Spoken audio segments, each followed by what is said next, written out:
our guy Stewart Robson, who's on the call tonight for Chelsea taking on Wrexham on ESPN as well. I find it fascinating, guys. Let's be honest. There were about 5 Americans in the country that could even know what Wrexham was 2 years ago. Now they're on ESPN and at 7:55 taking on Chelsea. But we are going to focus on the Blues here in this situation as they take on Wrexham tonight. So what do you see when you look at the team right now, Robbo? What are the biggest concerns with Chelsea as Poch gets ready to take over this team? Well, there's concerns all over the pitch. When we put up yesterday their strongest 11, or supposedly strongest 11, there's inexperience. There's players that I would say are still unproven. You've got Jackson playing at centre forward, who's still, at Villarreal last season. He didn't hit me as a top class player. So there's a problem straight away. They've got problems in midfield. Conor Gallagher is a decent player, but is he going to take Chelsea to the next level?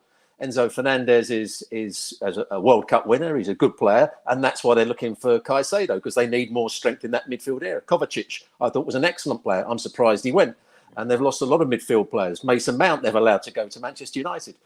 You look in the fullback areas, I think that's one area where they can say they've got decent players. I think Reece James is excellent playing down the right-hand side. Chilwell, likewise, down the left-hand side. And if they can get Cucurella playing at his very best, he's still a very good player. He showed that at Brighton. I think he had an unfortunate season last year when things weren't going right at Chelsea. So there's things that Pochettino can work on, but there's a lot of deficiencies, I think, in the squad and the starting 11. When you look at the team, that's not a team for me that will get in the top 6, let alone get in the top 4.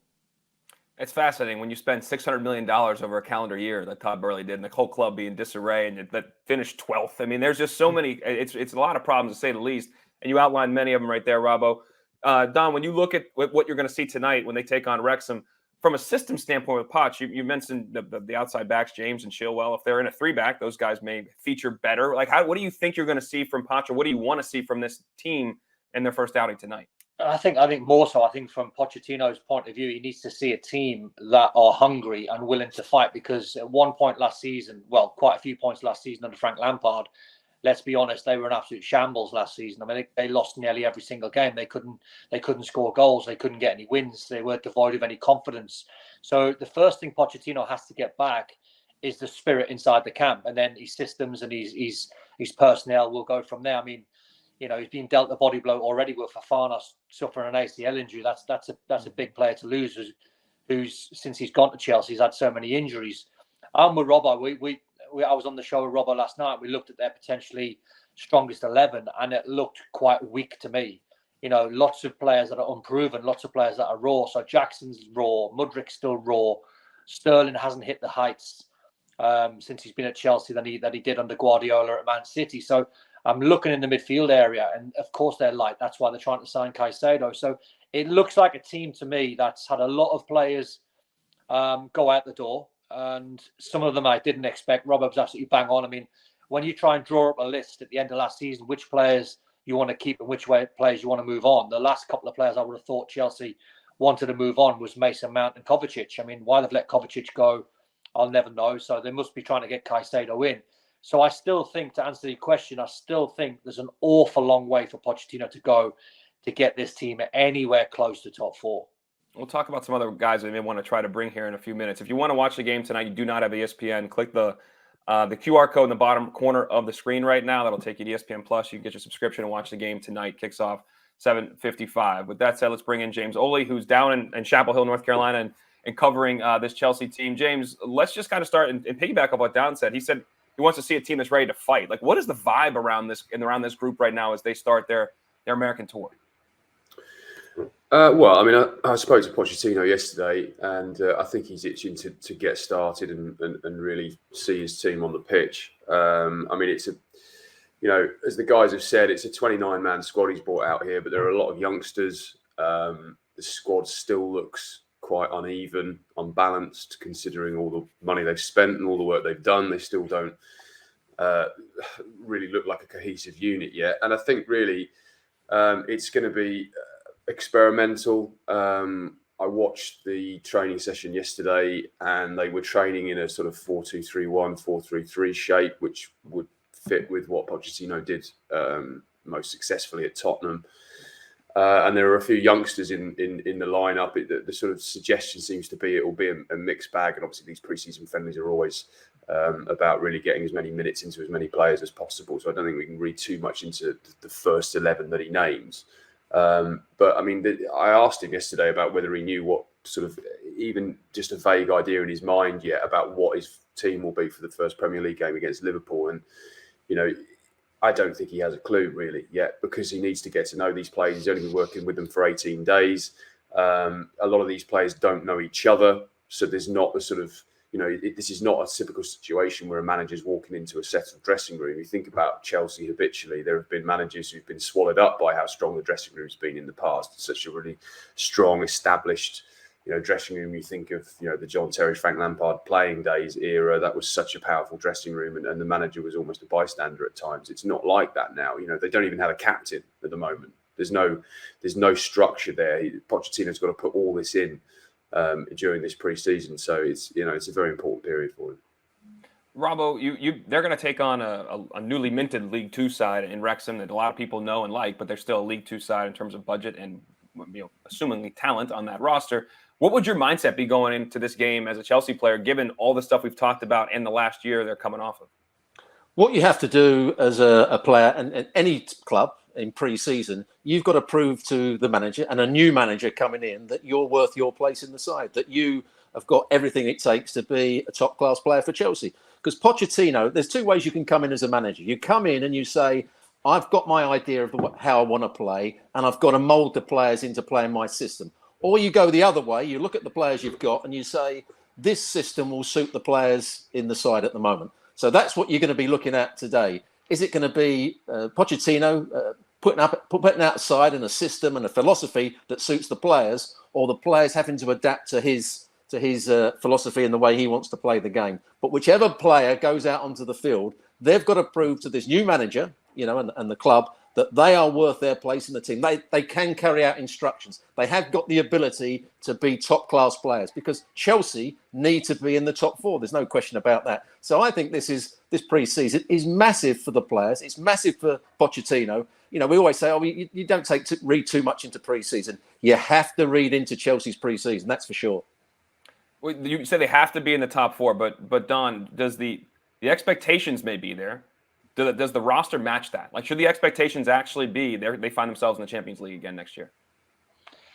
Well, the expectation is always there when you're a club like Chelsea, because you want to be winning trophies, and they've done that. I mean, Chelsea, I think over the years has been a bizarre model that you wouldn't necessarily want to copy, but at the same time, they were winning Champions Leagues and they were winning domestic trophies. They were winning Premier League. So it was a case of bizarre model, but success, yes. So Pochettino's got it all on. He's got to convince the fans. Obviously, a former Spurs manager, so he's up against it straight away.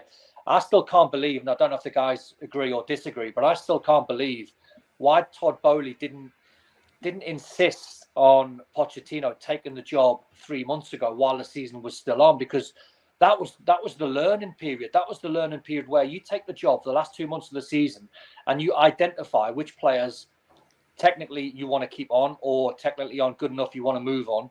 The characteristics of the player you're getting an idea on straight away. So those 2 months is every day's a school day where you can say, I don't fancy his attitude, I'll move him on. I like him. I like that young player. It's almost like Todd Boehly, and I'm not just blaming Todd Boehly because there's other people that are culpable. But he should have insisted that we are going to pay you, Mauricio Pochettino, an awful lot of money to manage this football club. We're not going to wait till the end of the season while, you know, you've only got 18 days to work with the players as it stands. He could have had 2 or 3 months of time and learning time right behind him. So I would imagine if that was the way to go, you'd be in a much better place as a manager rather than learning now on a pre-season. Yeah, and obviously in a preseason, it's different than learning in the middle of the end of a Premier League season where games are still competitive. James, the guys outlined both all the different areas, particularly the midfield that Chelsea needs to bolster. What are some of the targets right now that they're focused on, and what are some of the priorities that they're focused on? Well, their transfer window at the moment revolves around Caicedo. They've had 2 bids rejected, one at £60 million, one at £70 million. It's still quite a long way short of Brighton's valuation of £100 million. And really, Brighton are in a very strong position. He signed a new contract in March. He's on a long-term deal. I think they know Caicedo wants to leave, and I think they know Caicedo wants to go to Chelsea.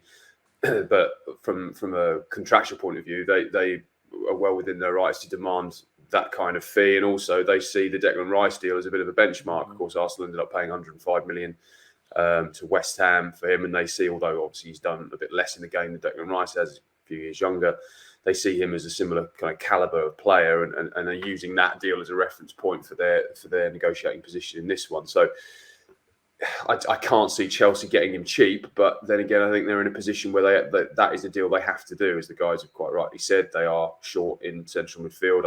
I asked Pochettino about that yesterday. He did not even try and hide the fact that that they are trying to sign a central midfielder, and I think they may even look at trying to get more than one, possibly. But that will depend on Caicedo getting him over the line, how much it ends up costing them. What that leaves them in the budget. I think it's also interesting that the Fofana injury may also force a rethink at centre-back, because Pochettino was saying that, I think the words he used actually were that may trigger a change of direction, I think was the quote, in terms of their transfer market strategy. I don't think they were looking at a centre-back before the Fofana news, but the fact that he's had reconstructive surgery on his knee, I mean, that is as the guys will know, that is a major operation. He's not going to be back anytime soon. And, centre back is an area where clearly they're still reliant on Thiago Silva, who's, pushing 40 years of age and continues to defy that age. But, there's only so much a player at that age can do. Okay, they've got one game a week in European football. And I think that's another point to consider here. They don't want a massive squad, because they've only got a game a week. And they've had a massive squad at the end of last season, which was basically unmanageable. They had 31 first-team players. The dressing room wasn't even big enough for Cobham to keep them all. So they don't want to get into that situation again. Having said that, there are obvious areas where they do need to strengthen. And as I said earlier, I think they're going to be looking at a few youngsters, Lewis Hall, Eli Colwell. They'll be looking at those kind of guys to maybe step up and see if they can play a significant role this season if they can't get those transfer deals over the line. Obviously, when Poch was at Spurs, he brought in a lot of young guys did develop into some pretty huge talents, especially the year they went to the Champions League final. We'll end the conversation here, Robbo and Don. Tough question. I'm not going to give you a percentage chance question. I know you love those, Don. Let's just go. What place, Robbo, will Chelsea ultimately end up when we look at May of next year? They've got more chance of finishing higher up the table because Pochettino is a good coach and a good manager. But I still think they'll finish around about 6th or 7th. That's where I think they're going to finish up, because they haven't got a good enough squad at the moment. Don? Maybe one place higher, at a push, maybe 5th. But I think Robbo's not going to be far away with 5, 6 or 7. I think 5 or 6. Fellas, we appreciate it. Robbo, enjoy the call tonight. Don, go get a meal. I know you'd love to eat here in America. Go do your thing. Will do. Thanks, you. Buddy. All right, coming up tonight, as we mentioned, Chelsea versus Wrexham, 7:30 Eastern. And again, that game will be on ESPN or ESPN Plus. Click the QR code we saw earlier that might pop up on the screen again to get your ESPN Plus subscription. Thank you very much for watching ESPN FC on YouTube. For more highlights, analysis, and exclusive content, be sure to subscribe.